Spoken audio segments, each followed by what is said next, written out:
다시 한번 주 앞에 찬양합니다. 왕이신 나의 하나님, 왕이신 나의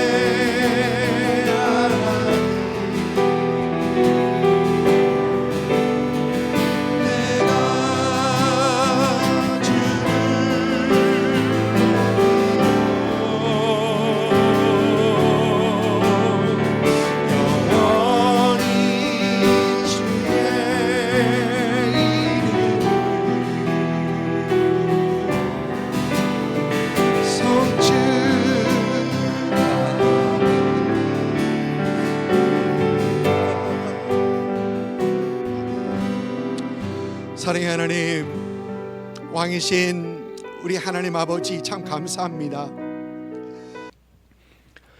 계속해서 다윗에 대해서 여러분들과 함께 살펴보고 있습니다.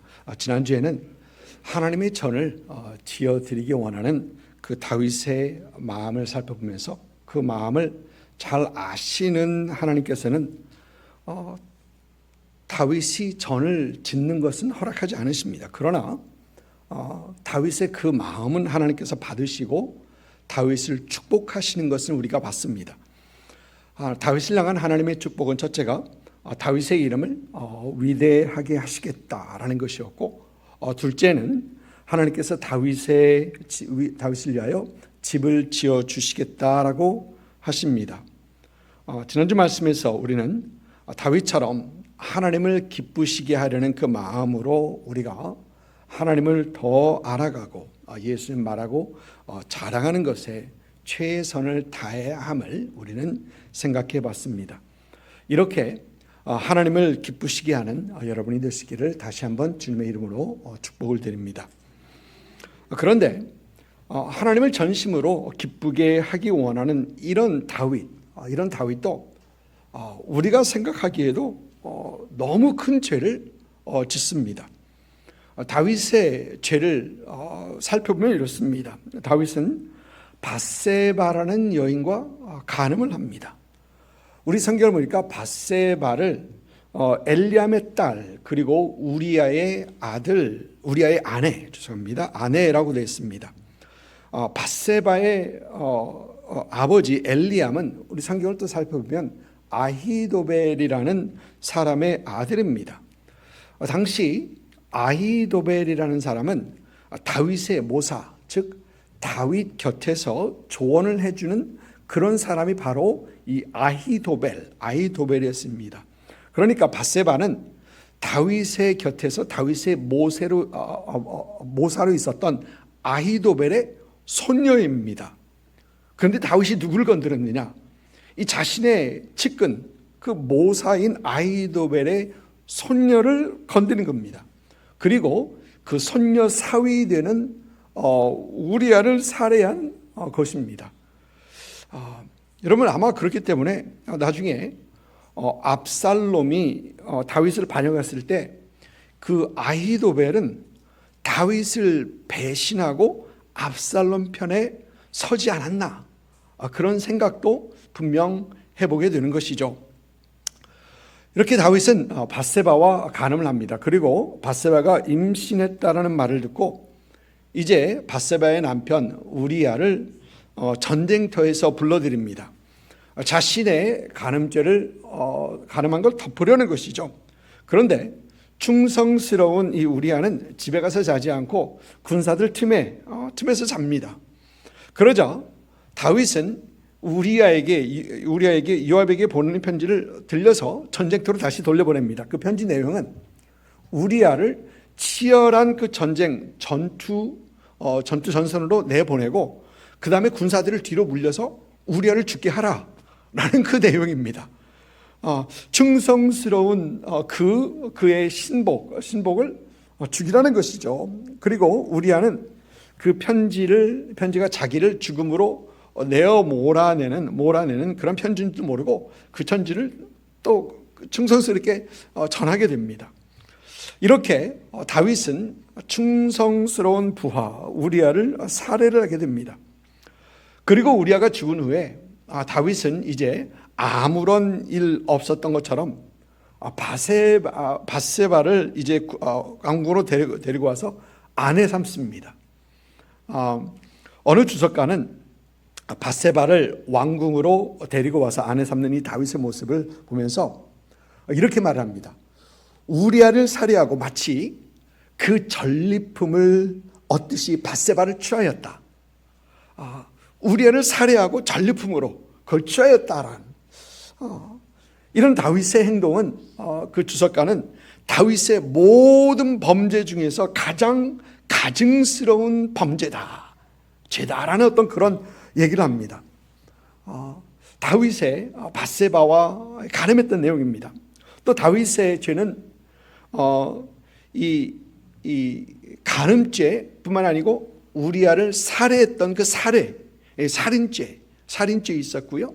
또 다윗의 죄는 그 모든 것을 덮으려 했던 죄입니다. 그런데 다윗은 아무렇지도 않은 것처럼 생활합니다. 사람들이 보는 사람이 없고 아는 사람이 없다는 것이죠. 그러나 우리 성경은 다윗이 행한 그 일이 여호와 보시기에 악하였다라고 합니다. 하나님께서는 다 보고 계셨다라는 것입니다. 그리고 하나님께서는 이제 나단 선지자를 통해서 다윗의 죄를 깨닫게 하십니다. 다윗의 죄. 이 다윗은 자신의 죄를 깨닫고 나서 사울은 자신의 죄를 정당화하고 거기에 대한 변명을 늘어놨었는데 다윗은 그렇게 하지 않습니다. 다윗은 자신의 죄를 깨닫고 곧바로 내가 여호와께 범죄하였노라라고 하면서 자신의 죄를 인정하고 회개하는 어떤 그런 모습을 보여줍니다. 이렇게 회개하는 다윗을 하나님께서는 우리 성경을 보니까 용서하십니다. 그러나 다윗은 그 죄의 대가를 톡톡하게 치르게 됩니다. 다윗의 그 치른 대가를 보면 먼저 불륜 관계에서 태어난 그 아이가 죽습니다. 그런데 하나님께서는 밧세바를 통해서 또 솔로몬을 주셨고, 또 솔로몬이 낳았을 때 나단 선지자를 통해서 하나님께서는 솔로몬에게 이름을 하나 주시는데 여디디아라는 그 이름을 주십니다. 이 이름은 여호와께 사랑을 입은 자라는 어떤 그런 뜻의 이름입니다. 그러니까 하나님께서는 심판을 하신 후에 다시 하나님께서는 다윗을 사랑하시고 그러신 것을 우리는 분명히 봅니다. 다윗의 아들 압살롬의 반역, 여러분 잘 아시죠? 그것은 분명 다윗의 이 범죄의 대가입니다. 조금 전에 언급했던 아히도벨의 그 배신도 다윗이 먼저 그 아히도벨의 손녀를 범했기 때문에 어떤 그런 결과일 것입니다. 뿐만 아니라 압살롬은 그 아버지의 후궁들을 대낮에 범하죠. 다윗은 남들 모르는 사이에 숨어서 범했는데 압살롬은 대낮에 아버지의 후궁들을 범하는 이것 또한 분명 다윗의 그 죄의 대가입니다.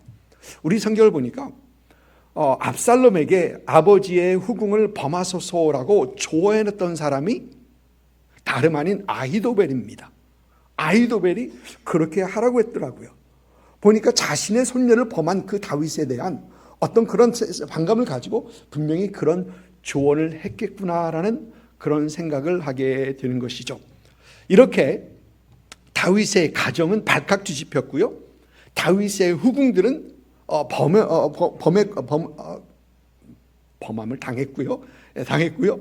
또 온 이스라엘이 다윗의 죄로 인해서 발칵 뒤집힙니다. 사랑하는 성도 여러분, 우리는 여기에서 죄에 대해서 생각해 봐야 합니다. 여러분, 저와 여러분은 예수 그리스도의 보혈, 십자가 보혈로 죄 사함을 받은 사람들입니다. 예수님의 십자가 보혈의 이 죄 사함은 우리 과거의 죄, 현재의 죄, 그리고 미래의 죄까지 다 사하십니다. 여러분, 우리 하나님은 우리가 짓는 그 어떤 죄보다 크고 위대하신 하나님이십니다. 우리 주님의 십자가 죄사함이 우리가 용서받을 그 죄는 없다는 것입니다. 어떤 죄도 사하시는 능력이 분명히 있다라는 것입니다. 그리고 우리 성경은 우리가 우리 죄를 고백할 때 하나님은 미쁘시고 의로우셔서 우리 죄를 사하시겠다라고 우리 성경은 분명 우리에게 말을 하고 있습니다. 이것이 바로 성경의 가르침입니다. 여러분, 그런데 죄는 대가를 요구합니다. 여러분, 이것을 다른 말로 하면은 죄는 파괴성이 있어서 우리의 삶을 그리고 우리의 관계들을 파괴한다는 것입니다. 다윗의 범죄에서 보는 것이 바로 그렇습니다. 하나님께서는 다윗의 죄를 분명히 사하셨다고 했습니다. 그러나 다윗은 그 죄의 대가를 톡톡히 치르는 것을 우리는 성경에서 봅니다. 여러분, 우리도 같습니다. 하나님께서는 우리의 모든 죄를 사하십니다. 그러나 여전히 죄는 우리에게 대가를 치르게 합니다. 그 대가 중에 이 죄는 우리를 사랑하시는 하나님의 마음을 아프게 합니다. 여러분, 저와 여러분이 짓는 이 죄가 그 무엇보다도 하나님의 마음을 아프시게 한다. 이거 대가입니다. 죄의 대가입니다. 또 뿐만 아니라 죄는 우리가 사랑하는 사람들과의 그 관계를 깨트립니다. 서로의 신뢰를 깨트리는 것입니다. 또 뿐만 아니라 죄는 나와 나 자신과의 관계도 깨트립니다. 여러분, 그래서 우리가 죄를 지은 후에 거울에 보는 내가 싫은 겁니다. 죄는 우리로 하여금 참 자유, 참 기쁨, 참 평안을 누리게 하지 못하는 것입니다. 그래서 우리는 죄를 멀리해야 합니다. 우리는 죄와 싸워야 합니다. 우리는 죄에 짓지 않기 위해 힘쓰고 애써야 한다는 것입니다. 오늘 살펴볼 말씀은 다윗의 죄와 그리고 그 치르는 죄의 대가에 대해서 제가의 모든 시작을 다루는 말씀입니다. 사무엘하 11장 1절부터 5절까지입니다. 사무엘하 11장 1절부터 5절까지 우리 한 목소리로 같이 읽습니다.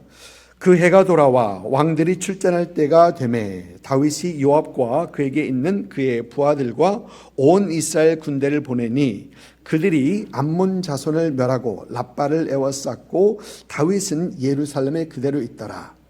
저녁 때에 다윗이 그 침상에서 일어나 왕궁 옥상에 거닐다가 그곳에서 보니 한 여인이 목욕을 하는데 심히 아름다워 보이는지라.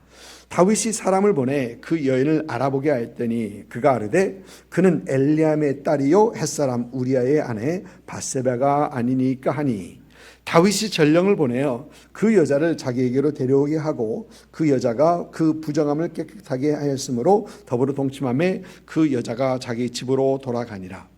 그 여인이 임신함에 사람을 보내 다윗에게 말하여 이르되 내가 임신하였나이다 하니라. 아멘. 여러분, 오늘 이 다윗이 죄에 짓는 이 모습을 보면서 우리는 몇 가지 생각해 봅니다. 그 첫째가 사람들 중에서는 인간 중에서는 완전 사람이 없다는 것입니다. 완전한 사람이 없습니다. 여러분, 다윗이 누구입니까? 우리 성경은 다윗을 보고 하나님의 마음에 합한 사람, 하나님의 마음에 합한 사람이다, 하나님께 기뻐하는 사람이다라고 합니다. 여러분, 다윗은 이스라엘의 2대 왕으로 하나님께 선택받은 그런 사람입니다. 다윗은 하나님을 얼마나 사랑했든지 그는 하나님 앞에 성전을 지어드리기 원했던 그런 사람입니다. 여러분, 다윗은 하나님 앞에 언약을 받았던 그런 사람입니다. 여러분, 성경의 모든 왕들을 보니까 이 다윗에게 비교가 되더라고요. 다윗의 그 길을 쫓았더라, 다윗의 그 길을 쫓지 않았더라 라고 하면서 다윗의 비교의 대상, 그 정도로 위대한 왕이 됩니다. 그런데 이런 다윗이 한순간 자신을 절제하지 못하고 간음죄를 짓습니다. 뿐만 아니라 살인을 완벽하게 계획합니다. 그리고 아무렇지 않은 것처럼 지냅니다. 이런 다윗, 이런 죄에 대해서, 이런 다윗도 죄를 짓는 것을 보면서 우리는 죄에 대해서 너무 무력한 우리 자신을 바라보게 되는 것이죠. 우리 성경은 우리에게 의인은 없나니 하나도 없다라고 말합니다. 로마서 3장에 있는 말씀입니다. 의인은 없나니 하나도 없다. 그리고 이어지는 말씀들을 보면 11절부터 보면은 깨닫는 자도 없고 하나님을 찾는 자도 없다. 12절은 다 치우쳐 함께 무익하게 되고 선을 행하는 자 없나니 하나도 없다. 선을 행하지 못한다는 겁니다. 13절은 그들의 목은 열린 무덤이요 그 혀로는 속임을 일삼으며 그 입술에는 독사의 독이 있고, 남을 비난하고 욕하는 것에 되게 빠르다라는 것이죠. 14절은 그 입에는 저주와 악독이 가득하고 입을 벌리면 남 비난하고 악독하고 욕하고. 또 15절 말씀 보니까 그 발은 피 흘리는데 빠른지라. 그리고 계속해서 이어집니다. 여러분 그만하겠습니다. 여러분 이 말씀들을 보면은 우리는 죄에 대해서 너무 무력한 우리, 너무 약한 우리를 보게 됩니다. 여러분 이렇게 시작하는 찬양했습니다. 보소서 주님 나의 마음을, 그러면서 이어지는 게 선한 것 하나 없습니다. 나의 마음을 보니까 선한 것 하나도 없는 그런 우리다라는 겁니다. 죄에 대해서 너무 절망적인 그런 우리의 모습, 우리라는 것입니다.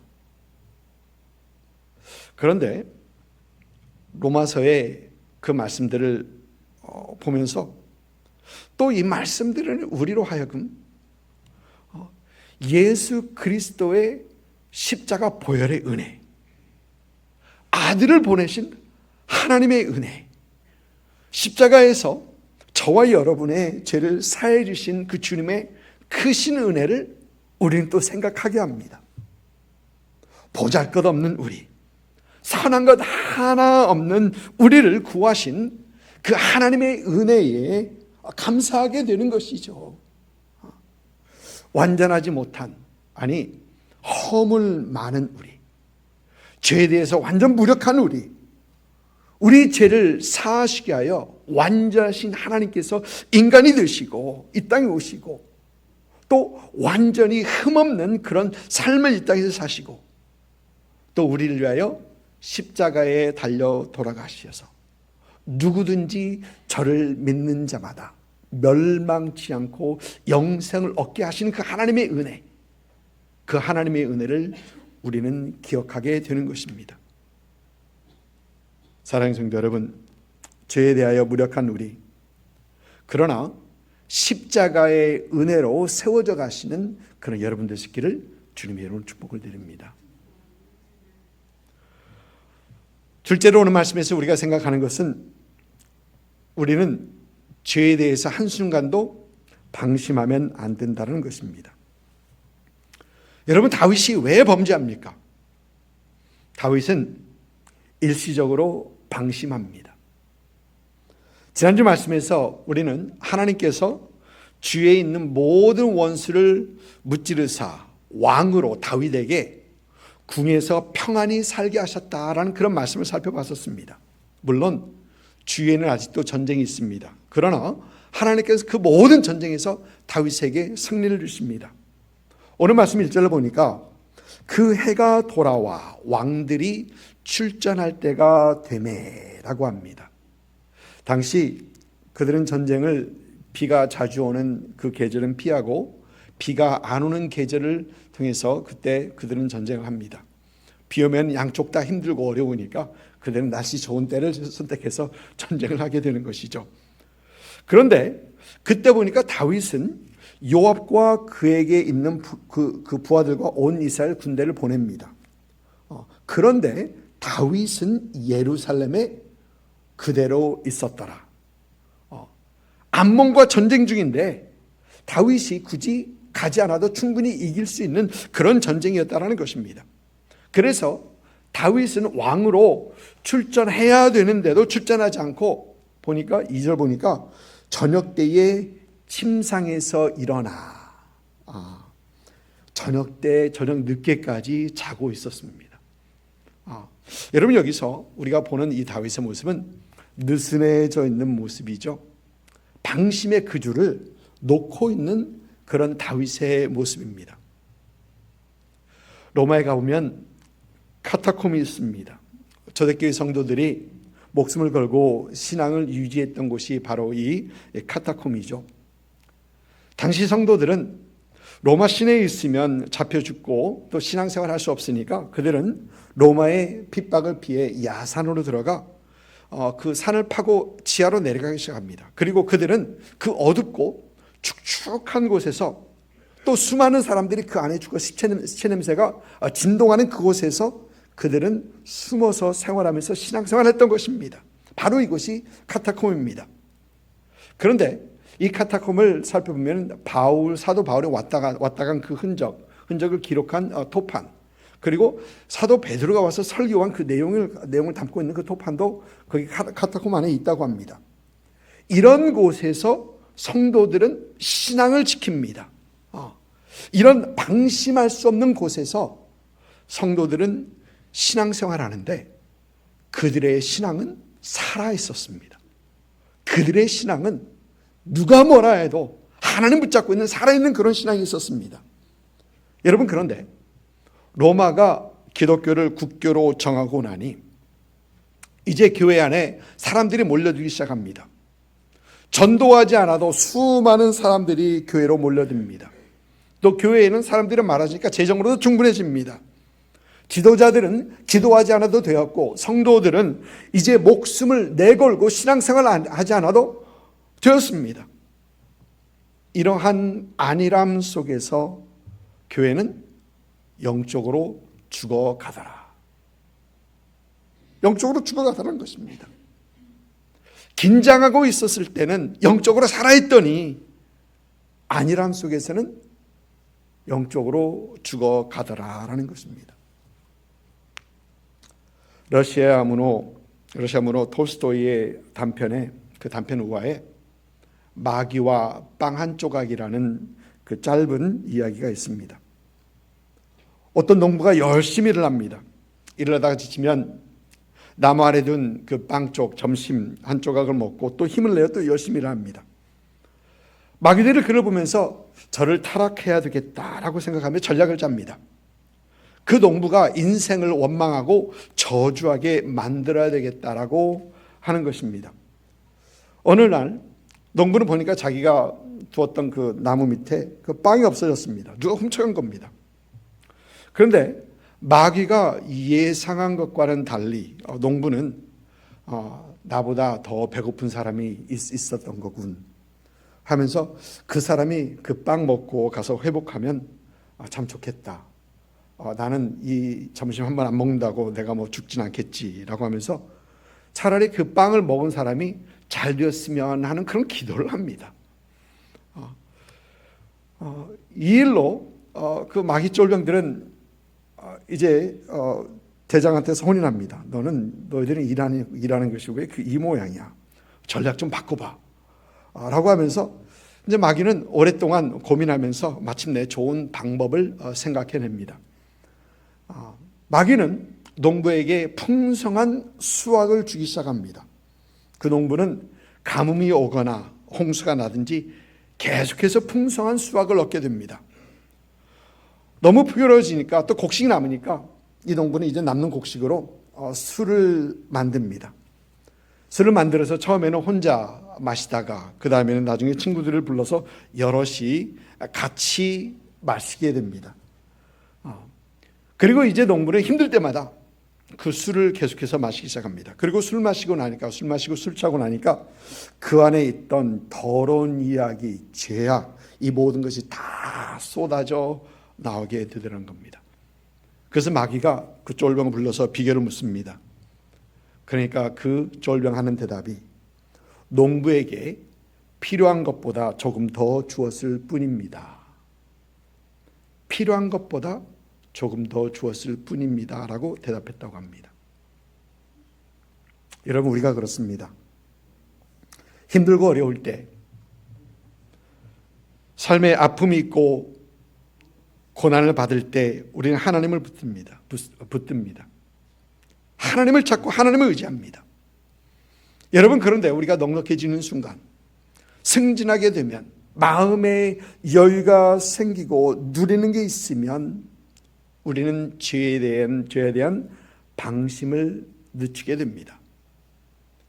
마귀는 여전히 우는 사자와 같이 산길차를 찾고 있는데 우리는 그 방심의 줄을 느슨하게 하는 것입니다.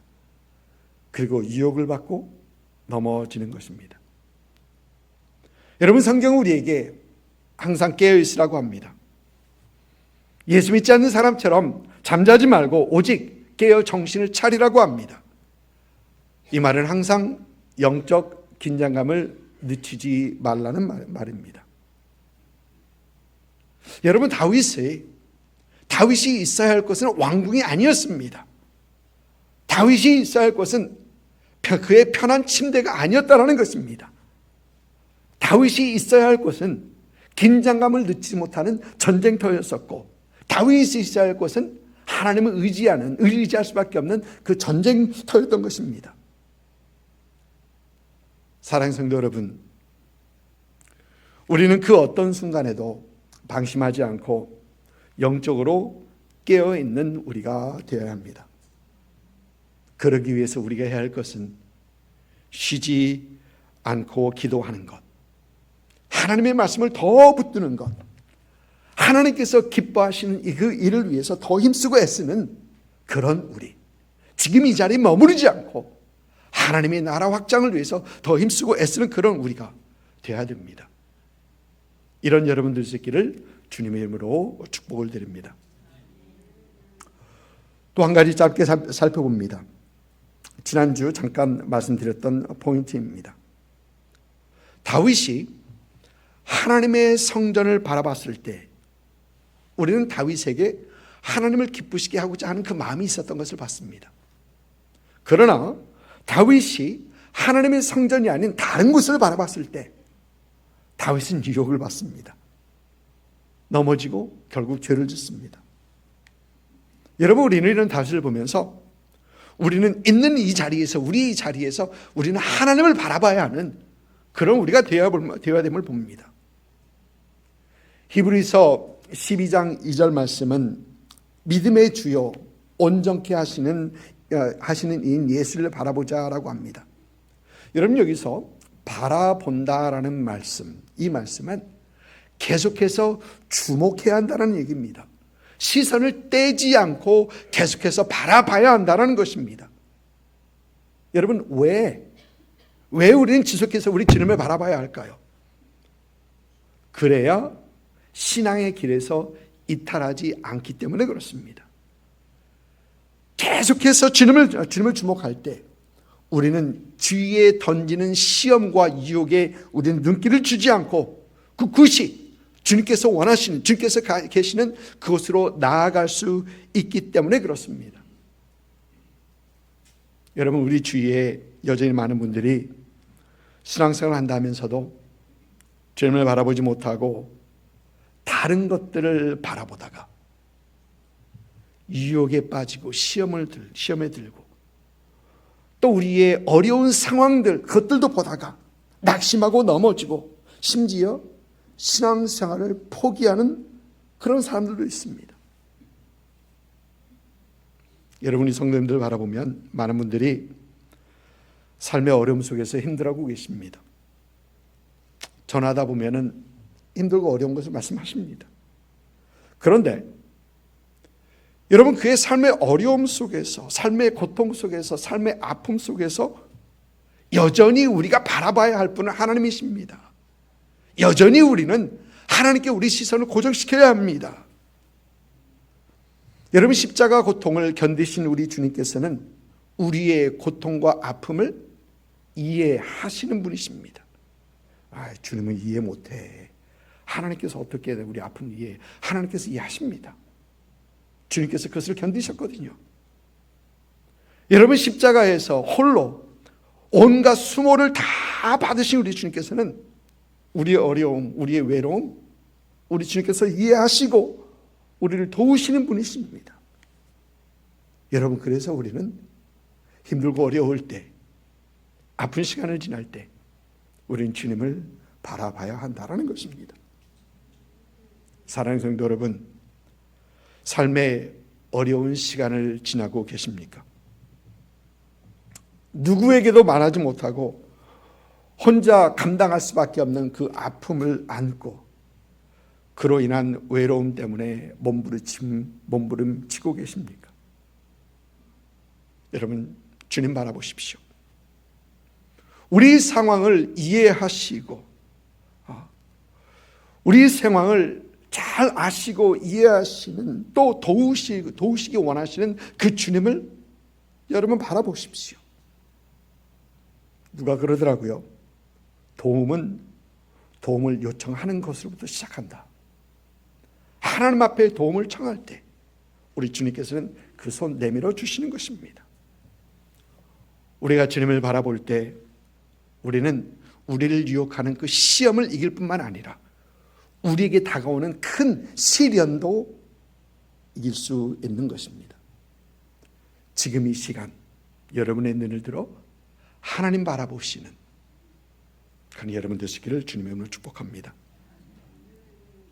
여전히 죄에 나약한 우리, 죄에 대해서 방심하지 않고 우리 주님께 우리 시선을 고정하심으로 우리를 유혹하는 그 모든 것을 물리치고 또 삶의 아픔과 고통 속에서 견디고 일어서서 하나님 앞에 영광 올려드리는 여러분 되시기를 주님의 이름으로 축복을 드립니다.